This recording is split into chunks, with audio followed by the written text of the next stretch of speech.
Disassembly tips. Ensure that you take the following precautions when disassembling a unit. Label each cable as you remove it, noting its position and routing. This will make replacing the cables much easier and will ensure that the cables are rerouted properly. Keep all screws with the component removed, if applicable. The screws used in each component can be of different thread sizes and lengths. Using the wrong screw in a component could damage the unit.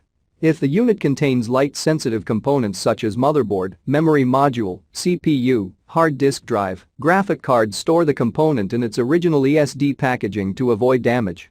Please read the description below for more details about tools used to removal and replacement, static electricity.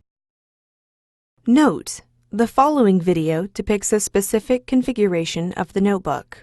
The same removal and replacement procedures apply to all configurations of the notebook. Removal. Remove the two 6mm P1 Phillips head screws that secure the base enclosure to the top cover. Remove the 8 5mm P1 Phillips head screws that secure the base enclosure to the top cover. Carefully separate the edges of the base enclosure from the top cover.